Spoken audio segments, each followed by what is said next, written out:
खड़े हो सकते हैं वचन पढ़ने के लिए। यशायाह का 63 अध्याय और वचन नंबर हम यहाँ पे 9 से पढ़ेंगे। यशायाह 63 वर्स नंबर 9 to 14।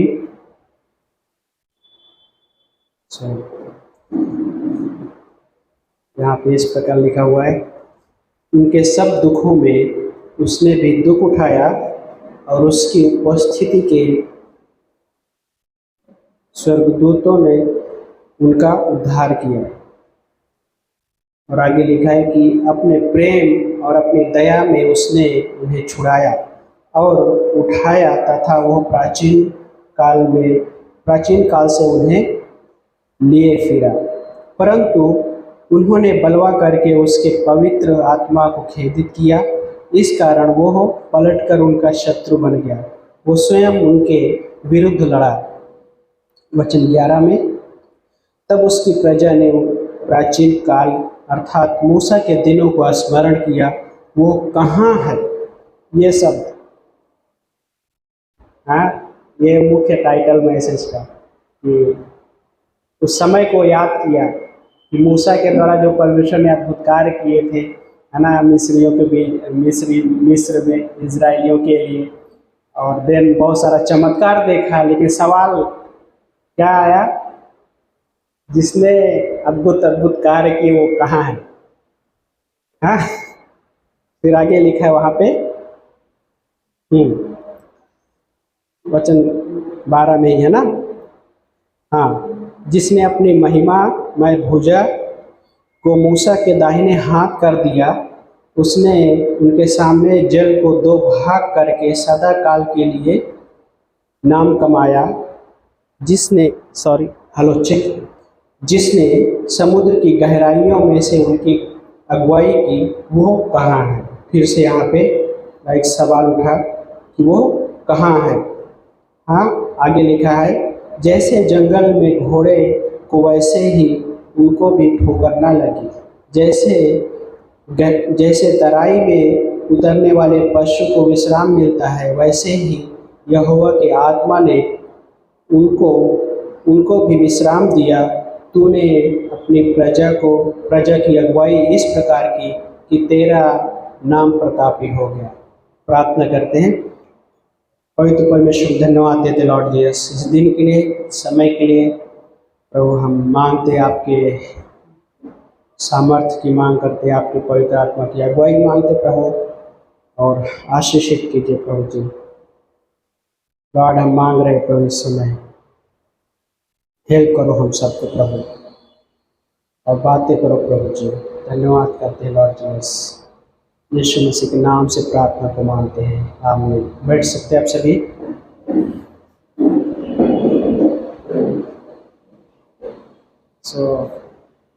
है ना, इस हिस्से में जैसे 11 में क्या बोला कि तब उसकी प्रजा ने प्राचीन काल अर्थात मूसा के दिनों को स्मरण किया। वो कहाँ है जो उनको अपने झुंड के चरवाहों के द्वारा समुद्र में से निकाल लाया? है ना, सवाल किया। कौन किसने सवाल किया? इजरायली लोग हैं। हाँ, और कि समुद्र में से किस प्रकार वो परमेश्वर उनको निकाल लेकर आए। लाल समुद्र क्या किया? 2 भाग किए, और देन बहुत सारे चमत्कार किए। लेकिन सवाल आया कि वो कहाँ है, वो परमेश्वर कहाँ है?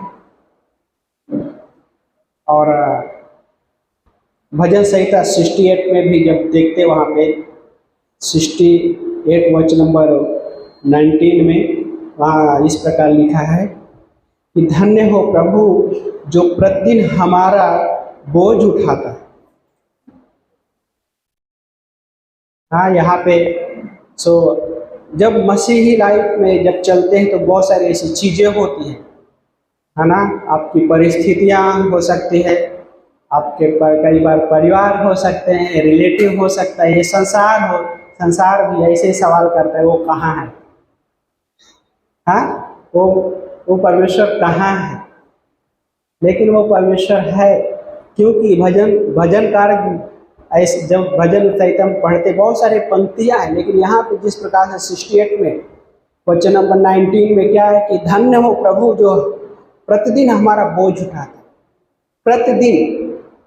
लेकिन संसार क्या सवाल करता है, वो कहाँ है? कई बार विश्वासी भी सवाल कर सकता है कि प्रभु आप कहाँ हो? हाँ, आप कहाँ हो? क्या हमारे जो पुकार है आपको सुनना नहीं सुन पा रहे?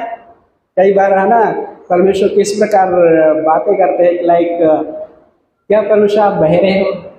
परमेश्वर बहरा नहीं है, परमेश्वर सुनने वाला परमेश्वर। और उसके साथ साथ लाइक ये पंक्ति क्या करे कि वो प्रतिदिन हमारा बोझ उठाने वाला। और आगे इसमें क्या लिखता है कि परमेश्वर जो हमारा उद्धार है। फिर आगे लिखा है कि वो परमेश्वर है, उसका लाइक वो परमेश्वर जो हमारा जो बोझ उठा रहा है, उस परमेश्वर का अस्तित्व है, अस्तित्व उसका है, उस परमेश्वर का। वो गॉड एग्जिस्ट कर रहा है। अगर वो गॉड एग्जिस्ट नहीं कर रहा है, वो परमेश्वर का अस्तित्व नहीं है, तो हमारा का अस्तित्व नहीं होना चाहिए था। कई बार अविश्वासी भी इस तरीके से है ना, नास्तिक एक सुने रहेंगे, नास्तिक नास्तिक है तो कोई परमेश्वर नहीं है, लेकिन अपने शब्दों में उसने परमेश्वर का नाम तो लिया, हाँ, लेकिन वो किस बात का मतलब अपने हार्ट में लेके चल रहा है कि उसका अस्तित्व तो नहीं है, लेकिन उस परमेश्वर का अस्तित्व है। ये हिस्ट्री भी उस चीज को प्रकट कर रहे हैं।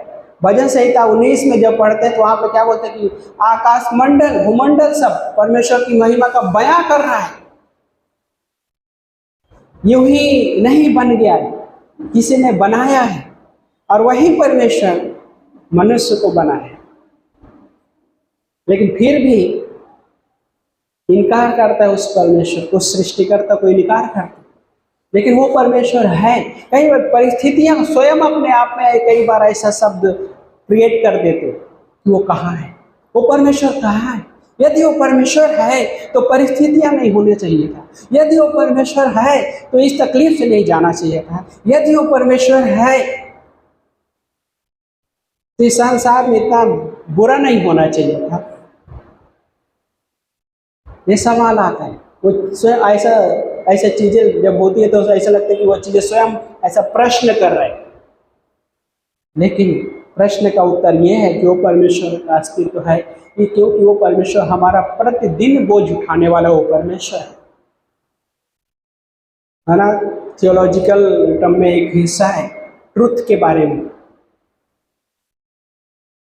कि परमेश्वर का वचन सत्य है, और दूसरा सत्य ये है कि उस परमेश्वर का अस्तित्व है, ये भी एक सत्य है। यदि वो सत्य नहीं है तो यीशु मसीह भी वो मार्ग सत्य जीवन मैं हूं इस शब्द को नहीं कहते। यूहन्ना 8 में जब पढ़ते तो उसने क्या कहा कि सत्य को तुम जानोगे और सत्य तुम्हें क्या करेगा, आजाद करेगा। किस चीजों से आजाद करेगा? यही चीजों से कि जब ऐसी बहुत सारी चीजें आती है तो किस प्रकार का प्रश्न क्रिएट करता है कि वो परमेश्वर कहाँ है। लेकिन सत्य बताता है, ट्रुथ बताता है कि वो परमेश्वर है, उसका अस्तित्व बताता है कि वो परमेश्वर है। यदि उसका अस्तित्व नहीं है तो ये दुनिया की चीजें अपने आप फंक्शन नहीं कर सकती। लोग सूर्य की आराधना करते हैं, लेकिन सूर्य को बनाने वाला कोई है। एक ब्राह्मण व्यक्ति था, वो हर दिन पानी में जाता था किसी नदी में और सूर्य की ओर देख कर लाइक उस तरीके से वो आराधना करता होगा उसकी। लेकिन एक दिन उसके मन में ख्याल आया, ये सेम समय पे अपने आता है और फिर ढल जाता है, ऐसा कैसे हो सकता है। और उसने लाइक उसके मन में सवाल ये आया कि इसको भी किसी ने बनाया है। और जब ये शब्द उसके मन में आया तो एक कहने का मतलब साधारण सी छोटी सी उसने अपने हृदय में जब वो परमेश्वर को न जानते हुए प्रार्थना किया, यदि सच में परमेश्वर है तो परमेश्वर आप मुझे अपने बारे में रिवील करो। और वो व्यक्ति परमेश्वर को जान सका। कहने का मतलब कि गॉड ने ये सारी चीज़ों को बनाया और चीज़ें भी, दुनिया की चीज़ें भी ये बात को प्रकट करता है कि वो परमेश्वर है, उसका अस्तित्व तो है। और यही जब यीशु मसीह जब नए नियम में देखते हैं तो यीशु मसीह भी उसी चीज़ को प्रकट कर रहे हैं कि परमेश्वर है। यीशु मसीह इतने सारे चमत्कार किया, उस चमत्कार के बीच में क्या प्रकट करना चाहते थे परमेश्वर? क्या यीशु मसीह का मकसद यही था कि सिर्फ चमत्कार हो, लोग चंगाई पाए, मिरेकल देखकर वो लोग वाह वाह करें, थालियां बजाएं, हाँ तालियां बजाएं, वाह वो अच्छा हो गया, 4 दिन का मरा हुआ व्यक्ति जिंदा हो गया, कोढ़ी व्यक्ति चंगा हो गया, वो अंधा व्यक्ति देखने लगा, वो लंगड़ा व्यक्ति भी चलने लगा। खास उद्देश्य वो नहीं था, लेकिन परमेश्वर की सेवकाई को पाठ था कि परमेश्वर चंगाई करे। लेकिन उसका मुख्य उद्देश्य यह था कि लोग परमेश्वर को जाने कि वो परमेश्वर है। जब चीजें सवाल खड़ा करती है कि परमेश्वर वो कहाँ है, वो परमेश्वर, उस समय ये चीजें लाइक चमत्कार, चिन्ह, ये सब चीज इस बात को प्रकट करता है कि वो परमेश्वर है, जिसने हमको बनाया है, उसका अस्तित्व है। कई बार हम परिस्थितियों पे जोर देते हैं, लेकिन उस परिस्थितियों में उस परमेश्वर को हम नहीं देख पाते कि वो परमेश्वर कहाँ है। परिस्थिति अपने आप में सवाल खड़ा करती है कि वो परमेश्वर कहाँ है, लेकिन वो परमेश्वर है। क्यों? जब झील में पार कर रहे थे, सब सारे शिष्य बोट में बैठे हुए थे, यीशु मसीह ने कहा कि चलो वो झील के पार चलते हैं। और उस समय क्या होता है? बीच में जब पहुंचते हैं तो उस झील में तूफान आ जाता है, और तूफान इस प्रकार से था कि बोट डूबने के कगार पे थी, और सारे शिष्य चिल्ला उठे, क्या परमेश्वर आपको हमारी चिंता नहीं, हम नाश हो जाए? क्या था वहां पे? यीशु मसीह बोट में, लेकिन परिस्थिति सवाल करती है, क्या परमेश्वर आपको चिंता, हमारी चिंता नहीं है, आप कहाँ हैं? लेकिन यीशु मसीह ने वहां पे क्या सवाल किया? तुम्हारा विश्वास कहाँ है? हाँ, तुम्हारा विश्वास कहाँ है? आंधी तूफान को डांटा और आंधी तूफान शांत हो, क्योंकि यीशु मसीह वहां पे थे, क्योंकि वो प्रतिदिन हमारा बोझ उठाने वाला परमेश्वर। सिर्फ ये नहीं कि हाँ सिर्फ एक हफ्ते ही सिर्फ बोझ उठाता, नहीं। यशायाह में एक अध्याय और आई थिंक 46, यदि मैं राइट हूं तो वहां पे पढ़ते हैं उस हिस्सों में ज्यादा।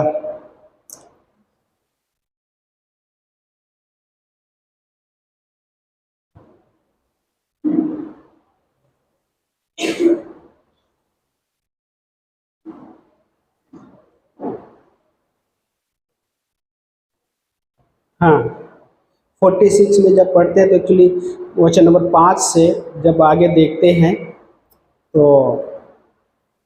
उन हिस्सों में आप बाद में ही पढ़ सकते हैं। एक जगह और भी है, वहाँ पे एक क्या बोलते हैं कि आप एक काठ लेते हो और उस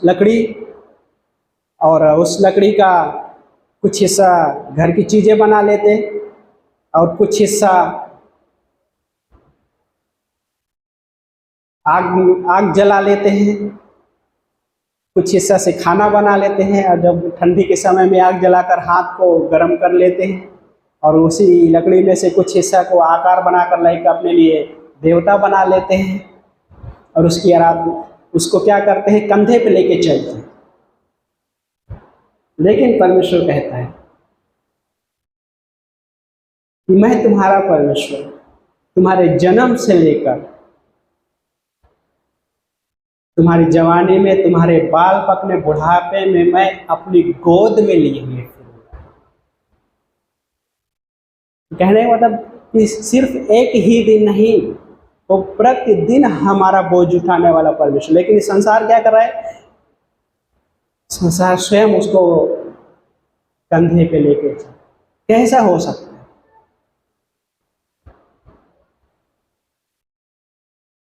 या 5 साल का बच्चा अपने पिता को गोद में लेके चल सकता है?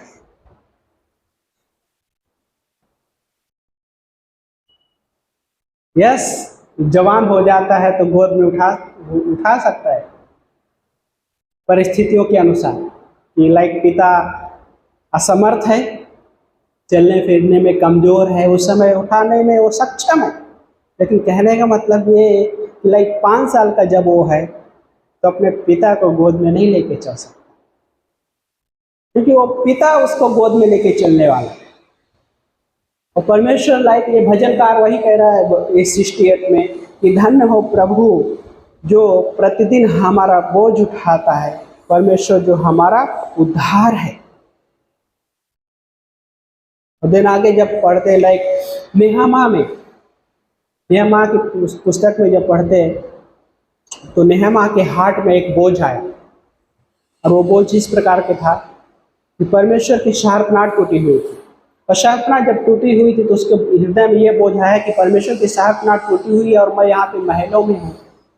और वो दुखी हुआ और उसके अंदर डिज़ायर आया कि शार्पना बनाने के लिए, और उस शार्पना बनाने के लिए जब वो निर्णय लेता है, जाता है, तो बहुत सारे दुश्मन खड़े होते हैं। जब दुश्मन खड़े होते हैं, नेहम्याह का 4 अध्याय में जब पढ़ते हैं वहाँ पे, तो वचन नंबर 3 में एक जन पढ़िए कोई, नेहम्याह का 4 अध्याय वचन नंबर 3। कहाँ पे नेहम्याह है बाइबल में?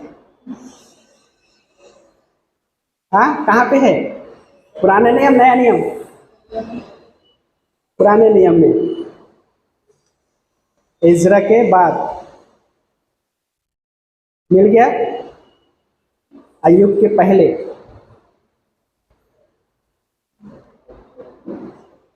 पढ़िए एक जन कोई, 4 अध्याय वचन नंबर 3।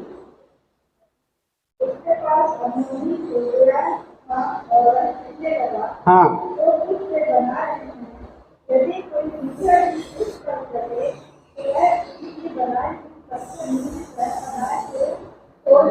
हाँ, क्या मजाक उड़ा रहे? जो ये बना रहे हैं इस दीवार पे शार्पनाट यदि गीदड़ भी चलेगा तो क्या होगा? तोड़ देगा, नष्ट हो जाएगा। लेकिन नेहमा को क्या, नेहमा के पास क्या था? नेहमा के हाथ में एक चीज था, वो परमेश्वर है और वो परमेश्वर ही इस काम को संभव करेगा। और वो लाइक वहाँ पे जब शार्पना बनाई जाती है ना, कितने दिन में? 52 डेज में रेडी हो जाती है। और क्या होता है कि एक हाथ में थापी और एक हाथ में तलवार लिए हुए लाइक बनाते हैं, और उसी पे स्वयं चल के दिखाते हैं। क्यों ये चीजें हो गई? क्योंकि वो परमेश्वर है, उस परमेश्वर का अस्तित्व है। लेकिन कई बार ऐसा दुश्मन है, हमारे अंदर एक दुश्मन रहता है। कौन है वो? हमारा पापी स्वभाव। विश्वासी के 3 दुश्मन हैं। विश्वासी के 3 दुश्मन हैं। पति का दुश्मन पत्नी नहीं है, ओके? अब पत्नी का दुश्मन उसका पति नहीं है। विश्वासी के 3 दुश्मन, संसार और शैतान, संसार और पापी स्वभाव जो हमारे अंदर। तो पापी स्वभाव भी ऐसे ही सवाल करता है, जो तुम ये काम कर रहे हो नहीं कर पाओ, जो ये चीजें कर रहे हो आपके लिए कठिन है, क्योंकि परिस्थितियां रियल है। यस, परिस्थितियां रियल है, लेकिन उस परिस्थितियों से भी एक महान परमेश्वर है, जो परमेश्वर हमारा जीवित है, उसका अस्तित्व है। वो परमेश्वर हमारा प्रतिदिन बोझ उठाता है जब हम परिस्थिति में होते हैं। और वो परमेश्वर नेहमा और सारे मिलकर वो दीवार बनती है, अब लाइक उसी दीवार पे स्वयं चल के दिखाते हैं। लेकिन दुश्मन ने क्या कहा? गीदड़ चलेगा तो क्या होगा? टूट जाएगा।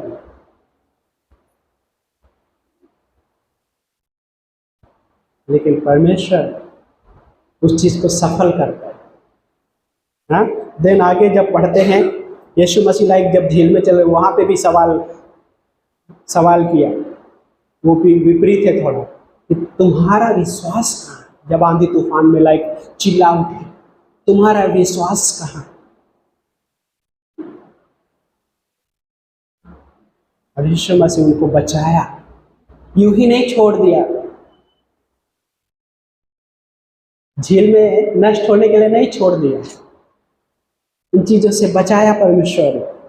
अय्यूब का 35 अध्याय खोलिए एक दिन।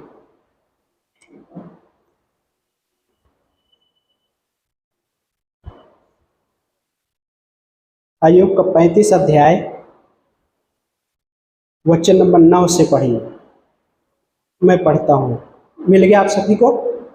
अय्यूब का अध्याय 35 वचन नंबर 9 से। यहाँ पे इस प्रकार लिखा है, घोर अत्याचार के कारण वे चिल्ला उठते हैं, वे बलवंत और बाहुबल के कारण दुहाई देते हैं।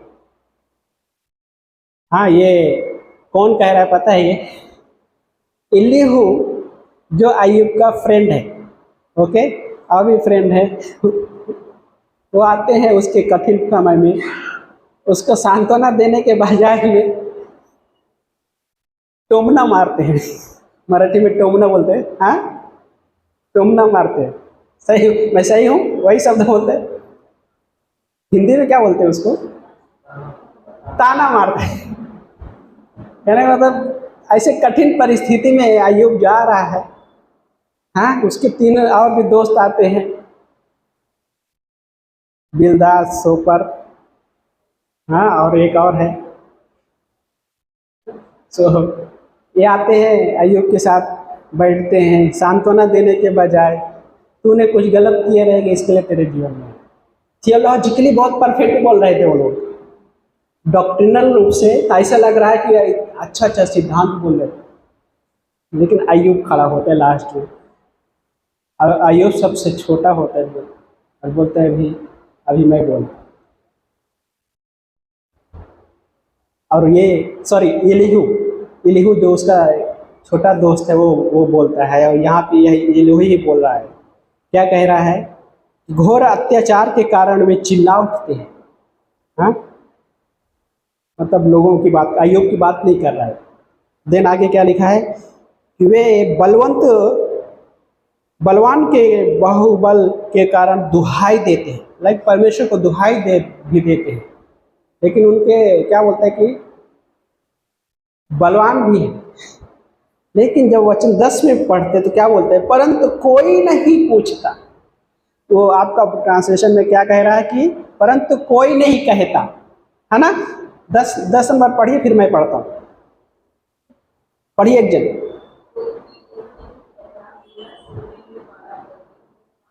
हाँ, परंतु कोई नहीं कहता कि मेरा सृजनहार परमेश्वर कहाँ है? हाँ? मेरा सृष्टिकर्ता परमेश्वर कहाँ है? यह शब्द कोई नहीं कहता। और आगे पढ़िए।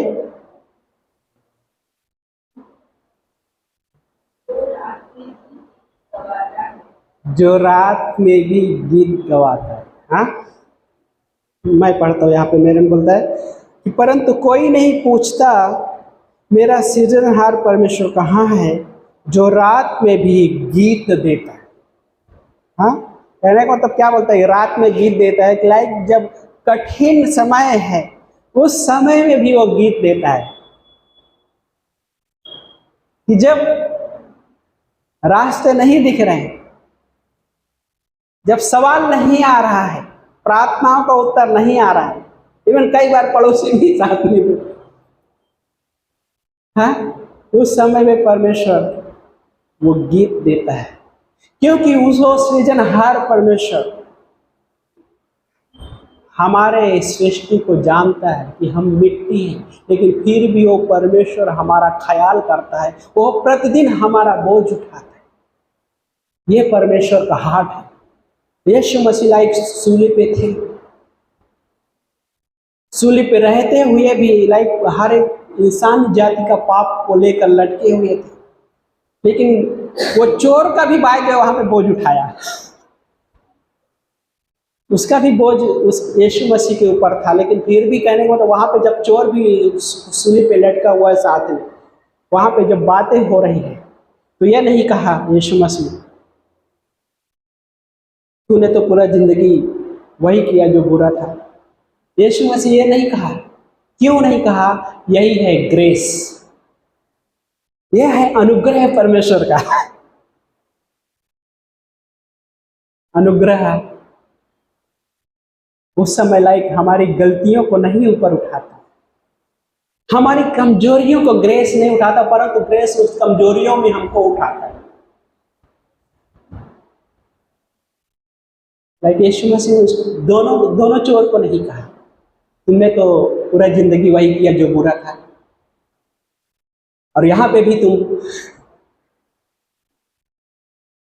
क्या कह रहे हो? लाइक यदि तू परमेश्वर है तो अपने आप को बचा और हमें भी बचा। यीशु मसीह उसका प्रत्युत्तर नहीं दिया, परंतु जब ये दूसरे चोर ने कहा हे प्रभु हे यीशु अपने राज्य में मुझे याद करना, यीशु मसीह ने क्या कहा? तू आज ही मेरे साथ स्वर्गलोक में रहेगा। और ये क्या था? ग्रेस था उसके लिए।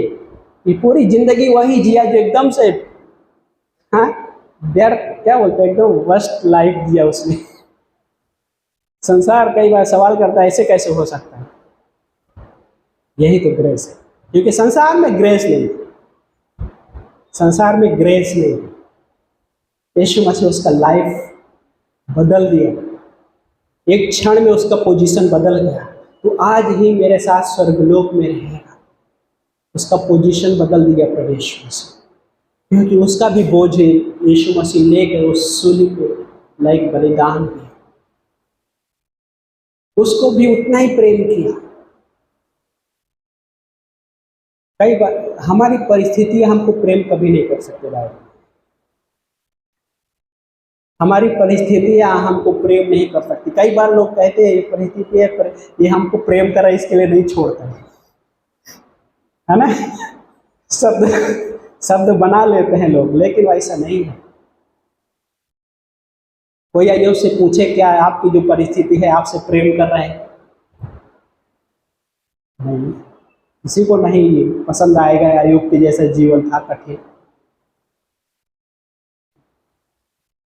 क्योंकि गॉड ने उसको यूं ही नहीं छोड़ दिया। बहुत सारे लोगों ने सवाल खड़ा किया रहेगा, इवन अय्यूब की पत्नी भी, क्या तू अभी भी अपने खराई पे खड़ा है? जा परमेश्वर कोस और मर जा। लाइक वो क्या कह रही है? क्या वो परमेश्वर कहाँ है? हाँ, इनडायरेक्टली वो अय्यूब की पत्नी भी कह रही है कि जिस परमेश्वर की तू आराधना करता है, जिस परमेश्वर का भय मानते हुए चल रहा है, वो परमेश्वर कहाँ है? जब तू कठिन हालत में है तो वो परमेश्वर कहाँ है? इनडायरेक्टली कह रही है, लेकिन शब्दों में क्या है कि तू अभी भी क्या तू अपनी खराई पे डिगा हुआ है? जा परमेश्वर कोश और मर जा। होना एकदम करीबी वाला, हाँ, तो संभव है यदि वो आत्मा में नहीं है, आत्मा में नहीं चल रहा है, वचन में नहीं चल रहा है, तो संभव है वो सब करीब वाला भी व्यक्ति आपको कह सकता है वो परमेश्वर कहाँ है। लेकिन क्या एक विश्वासी होने के नाते उसके शब्द पे हमें विश्वास करना है? सवाल ये उठता है। उस समय हमको क्या देखने की जरूरत है? उस क्रूस की ओर निहारने की जरूरत है हमें। इब्रानी का 12 अध्याय में क्या कहता है कि उसकी ओर निहारते हुए, उस क्रूस की ओर वहां पे निहारने की आवश्यकता है। उसके कहे हुए जो प्रॉमिस है, दिए हुए प्रॉमिस है, उन प्रॉमिस को हमें याद करने की जरूरत है वहां, ना कि उसके अविश्वास भरे शब्दों पर विश्वास करने की जरूरत है, ना तो परिस्थितियों के सवाल पे हमें इंटरटेनमेंट करने की जरूरत है। नहीं, परिस्थितियां ऐसा सवाल खड़ा करेंगी क्या वो परमेश्वर कहाँ है? लेकिन उस समय परमेश्वर कहे हुए, दिए हुए वचन, दिए हुए प्रॉमिस पे हमें खड़े होने की आवश्यकता है, उस क्रूस की ओर निहारने की आवश्यकता है, क्योंकि उस क्रूस पे हमारा बोझ लिया उसने और हमको उसने आजाद कर दिया है। क्योंकि उसने कहा कि सत्य को तुम जानोगे तो सत्य तुम्हें आजाद करेगा। उसका वचन स्वयं सत्य है। भजन संहिता 119 वचन नंबर 142वीं पंक्ति आई थी, 142। पढ़िए एक जन।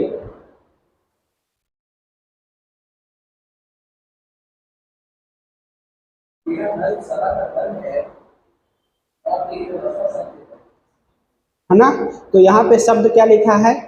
तेरी व्यवस्था सत्य है। तो क्या अगर तेरा वचन सत्य है,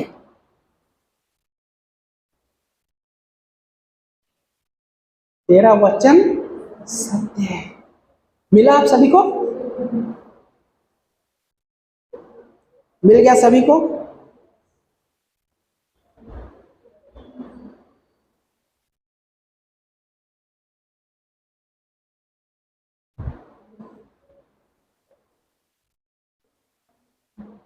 मिल गया सभी? तो फिर से एक बार पढ़िए, जोर से पढ़िए, कोई पढ़िए ब्रदर।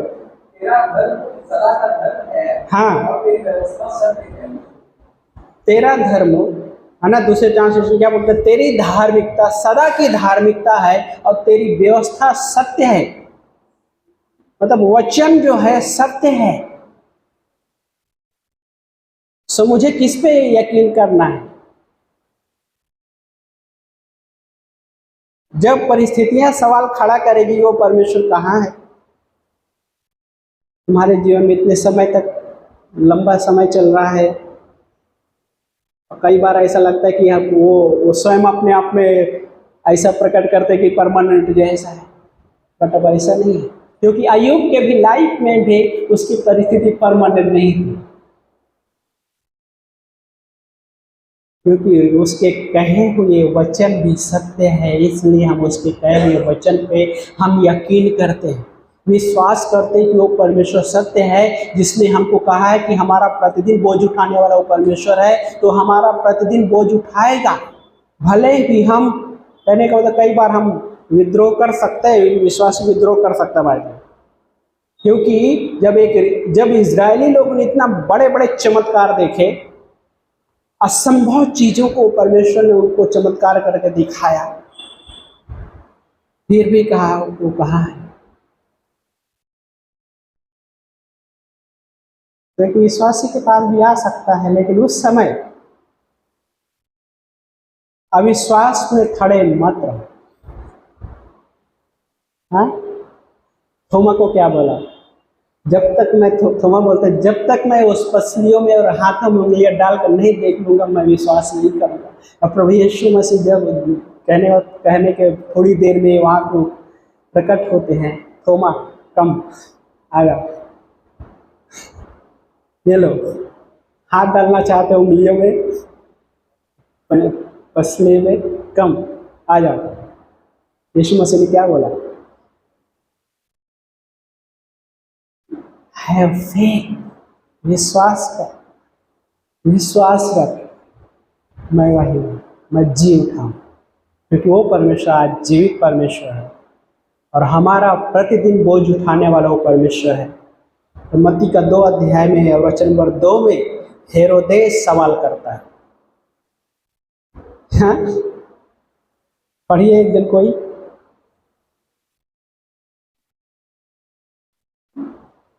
हेरोदेस कौन? हेरोदेस नहीं,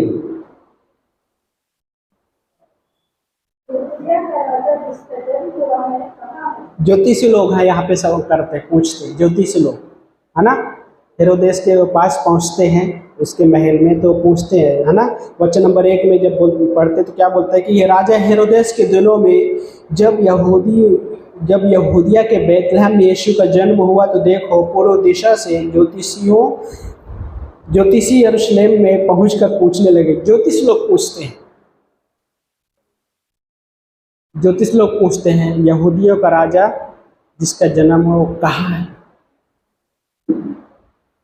दिन शास्त्र खोला जा रहा है। हाँ, सारे शास्त्री लोग को हेरोदेस ने बुलाया, ढूंढो कहाँ पे होना चाहिए जन्म। और बाद में पता भी कर लिया मीका का 5 अध्याय वचन नंबर 2 में पता भी कर लिया कि यहाँ पे बेथलेहम में जन्म होना चाहिए। ज्ञान के अनुसार पता कर लिया, लेकिन विश्वास क्या बोलते हैं, एज ए सेवियर, उद्धारकर्ता के रूप में विश्वास नहीं किया प्रभु यीशु मसीह। शास्त्री सोचो इतने ज्ञानवान थे, सब कुछ डिटेल बता दिया, ये देखो यहाँ पे, हाँ, लेकिन ज्योतिषियों ने उस राजा पर विश्वास किया, इसलिए लाइक परमेश्वर ने उनको, है ना, स्वप्न में क्या बोला कि हेरोदेस के पास वापस मत जाना। जब उस यीशु मसीह के पास पहुंचते लाइक और देन भेंट चढ़ाते और यीशु मसीह की आराधना करते हैं, और देन वापस नहीं आए हेरोदेस के पास, क्योंकि उन्होंने, ज्योतिषियों ने उस राजा को एज ए राजा की, as a king, as a saviour वहाँ पे स्वीकार किया और आराधना किया। और यही एक है कि यदि कोई पापी व्यक्ति जब तक ये नहीं स्वीकारता कि वो पापी है, तब तक उस राजा को उद्धारकर्ता के रूप में नहीं स्वीकार कर सकता, उस उद्धारकर्ता को उद्धारकर्ता के रूप में नहीं स्वीकार कर सकता, और ना ही उसकी आराधना कर सकता है, क्योंकि पाप उसको आराधना करने नहीं देता, क्योंकि पाप उस उद्धारकर्ता को उद्धारकर्ता स्वीकारने के लिए उसको रोकता है, और उसका पापी स्वभाव तो रोकता ही। लेकिन एक विश्वासी होने के नाते यीशु मसीह ने जैसे थोमा को बोला, आजा देख, हाथ डालकर देख ले, लेकिन विश्वास कर, अविश्वासी मत बन, अविश्वासी मत बन। और उसने विश्वास किया, है ना। क्या बोलते हैं, कहावत है कि अविश्वास करने वाले व्यक्ति को ऐसे जगह पे भेजा जहाँ पे अविश्वास से भरा हुआ है। ऐसे लोगों के बीच में जो अविश्वास में भरे हुए लोग थे, लेकिन वो परमेश्वर, हमारा परमेश्वर जो प्रतिदिन हमारा बोझ उठाता है और हमारा प्रतिदिन ख्याल करता है और हमारे लिए प्रतिदिन ग्रेस देने वाला वो परमेश्वर है, अनुग्रह देने वाला परमेश्वर, क्योंकि क्रूस पे आज भी वो ग्रेस के शब्द हैं, आज भी वो शब्द गूंज रहे हैं। अगर वो यीशु मसीह नहीं जी उठते तो हमारे लिए लायक उद्धार का ये हिस्सा नहीं, लेकिन वो परमेश्वर प्रतिदिन बोझ उठाने वाला परमेश्वर, इसलिए उस क्रूस पे ही सिर्फ नहीं लटके, परंतु उस क्रूस से लाइक कब्र में गए और तीसरे दिन जी उठे, और वो परमेश्वर आज भी हमारा प्रतिदिन का बोझ उठाता है। लेकिन जब हम उसके पास आकर हम उसको सरेंडर कर देते हैं, कहने को तो हमारे बोझ को भी हम सरेंडर कर देते हैं, प्रभु हमसे नहीं हो रहा है, आपके पास हम लेके आ रहे हैं। ये परिस्थितियां हमारे जीवन में सवाल करती हैं, ये मुसीबतें हैं जो हमारे जीवन में सवाल करती हैं, यह दर्द कई बार सवाल करता है, लेकिन प्रभु यीशु इन परिस्थितियों को हम आपके क्रूस के पास लेकर आते हैं। ये जो दर्द है, इन दर्द को हम क्रूस के पास लेकर आते हैं। ये जो हालातें हैं, जो कई बार मुसीबतें, वो चीज़ें हैं, कई बार उन चीज़ों को प्रभु हम आपके उस क्रूस के पास लेकर आते हैं, और उस क्रूस से हम वो जीवन लेकर जाते हैं, ग्रेस का जीवन, पुनरुत्थान का जीवन और प्रेम का जीवन, और वो हमारे लिए एक सामर्थ्य बनता है। सामर्थ्य, जब सामर्थ्य बन जाता है तो कई बार फिर से वही चीज़ें आती हैं तो उस समय हमको कठिन नहीं होता। क्यों? क्योंकि उसका वादा हमारे पास अभी है, अभी हमारे पास उस परमेश्वर का वादा है, प्रॉमिस है, अभी से हम आगे बढ़े। ज्योतिषियों ने आराधना किया, भेंट चढ़ाई और आगे बढ़े। सब कुछ अपना क्या बोलते हैं, बहुत सारे इतिहासकार बिलीव करते हैं कि उनका खुद का एक राजपाट था, है ना, सिंहासन, कुर्सी कुर्सी कहने को था, है ना, सब कुछ छोड़ कर आए थे। लेकिन उस राजाओं के राजा की आराधना किए, वहाँ पे भेंट चढ़ाए और आगे बढ़े। क्या लगता है उसके बाद क्या वो जीवन नहीं जिए वो लोगों ने? यस, उनके बारे में नहीं ज़्यादा डिटेल है, लेकिन उस राजा के प्रति उनके हृदय में वो सच्चाई जो उस राजा ने दिया था उनके हृदय में, उसको लेकर आगे चले अपने जीवन। उस यस, उस समय यीशु मसीह बालक थे, हाँ, शब्दों में, है ना, शब्दों में उस समय नहीं बोले रहेंगे, लेकिन कहने का मतलब उस चीज़ को समझ पाए, वो ट्रुथ को समझ पाए, वो सच्चाई जो है सत्य को समझ पाए कि उस परमेश्वर का अस्तित्व है, इसलिए तो राजा जन्म लिए। उस परमेश्वर का अस्तित्व नहीं होता तो यीशु मसीह का भी जन्म नहीं होता, और इवन हम भी नहीं होते, क्योंकि उसका अस्तित्व है। प्रेरितों काम, लास्ट में प्रेरितों काम 17 अध्याय में पढ़ते हैं, दिन क्लोज करते हैं।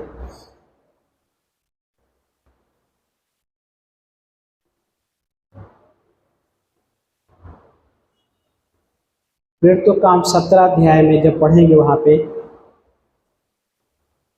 वचन नंबर 25 से जब पढ़ते हैं, वहां पे 24 से पढ़ते हैं। 24 से लिखा है कि परमेश्वर जिसने जगत और उसमें की सब वस्तुओं को बनाया, वही स्वर्ग और पृथ्वी का प्रभु है ना। जिसने जगत और उसमें की सब वस्तुओं को बनाया, वही स्वर्ग और पृथ्वी का प्रभु है। हाँ, और आगे क्या लिखा है? और ना ही मनुष्यों के हाथों से उसकी सेवा टहल होती है, मानो कि उसे किसी बात की आवश्यकता हो, क्योंकि वह स्वयं सबको जीवन, श्वास और सब कुछ प्रदान करता है। वचन 26, उसने एक ही मूल से मनुष्य की प्रत्येक जाति को बनाया। अगले शब्द पढ़ेंगे, मूल शब्द जो है आपको उसमें तो क्या बोलता है, लहू शब्द रहेगा, श्वास भी शब्द आ जाता है ना। तो ये बोलता है कि एक ही मूल से मनुष्यों की प्रत्येक जाति को बनाया कि संपूर्ण पृथ्वी बस जाए, और इसलिए उसने उनका एक निश्चित समय तथा उनके निवास की सीमाएं निर्धारित की, है ना, निवास की सीमाएं निर्धारित की कि वे परमेश्वर को ढूंढें। हो सकता है कि वे उसे टटोल कर पाए, यद्यपि वो हम में से किसी से दूर नहीं है। और ये इस बात को प्रकट करता है कि उस परमेश्वर का अस्तित्व है। और आगे लिखा है, क्योंकि उसी में हम जीवित रहते हैं। किसमें? यीशु मसीह में हम जीवित रहते हैं, जीवित है भी। और आगे लिखा है उसी में, जैसा कि तुम्हारे अपने कुछ कवियों ने भी कहा, हम भी तो उसी की संतान है ना। इसमें क्या बोलते हैं, हम जीवित रहते हैं, चलते फिरते और अस्तित्व भी रखते हैं। ये सब उसमें जीवित रहते हैं, उसमें चलते फिरते भी, और हमारा अस्तित्व भी उसी में, उस परमेश्वर का अस्तित्व है। इसलिए हमें भी वो सब कुछ दिया कि हमारा भी अस्तित्व उसी में है। कुलुसियों का 3 अध्याय वचन 3 में पढ़ते तो हमारा जीवन यीशु मसीह में छिपा हुआ है। We are in Christ. और यही पोजीशन सूली पे एक चोर जिसने कहा, यीशु अपने राज्य में मुझे याद करना, और वही पोजीशन इसको भी शिक्षा में मिली है। वो क्रूस पे था, लेकिन वो इन क्राइस्ट, उसकी पोजीशन उस क्षण में बदल गई। उसके बाद सवाल नहीं किया कि वो परमेश्वर कहाँ है। वो परमेश्वर है, इसलिए तो उसने कहा अपने राज्य में मुझे याद करना। उसका अस्तित्व यीशु मसीह में डन हो गया। हाँ, और वो उस जीवन को अनुभव किया बाइबल। जो जीवन यीशु मसीह उस क्रूस पे क्रूस पे जिस जीवन के लिए क्रूस पे गए थे, उस जीवन को उसने अनुभव किया। हेवन में हम सब मिलेंगे उससे। हाँ, पता नहीं कोई सवाल करेगा आप क्या क्या चुने किए थे। हाँ? हो सकता है लोग अभी भी सवाल करते हैं मिलेंगे तो पहले आदम को मिलेंगे, आदम को। हाँ, मतलब कहने का मतलब कि हो सकता है, लेकिन उसके पास वो याददाश्त नहीं रहेगी, क्योंकि प्रभु यीशु मसीह का जो अनुग्रह उसके जीवन को बदल दिया। आमीन। आइए प्रार्थना करते हैं। पवित्र परमेश्वर धन्यवाद देते लॉर्ड इस दिन के लिए, प्रभु इस समय के लिए परमेश्वर जो आपने दिया प्रभु यीशु मसीह। प्रभु सच में आप जीवित परमेश्वर, हमारे परमेश्वर प्रभु, हमारा प्रतिदिन बोझ उठाने वाले परमेश्वर हो प्रभु। जब हम कठिन समय में होते हो, कठिनाइयाँ ऐसा सवाल खड़ा करती वो परमेश्वर कहाँ है, उस समय भी परमेश्वर आप कहते हैं कि मत डर, मैं तुम्हारे साथ हूँ।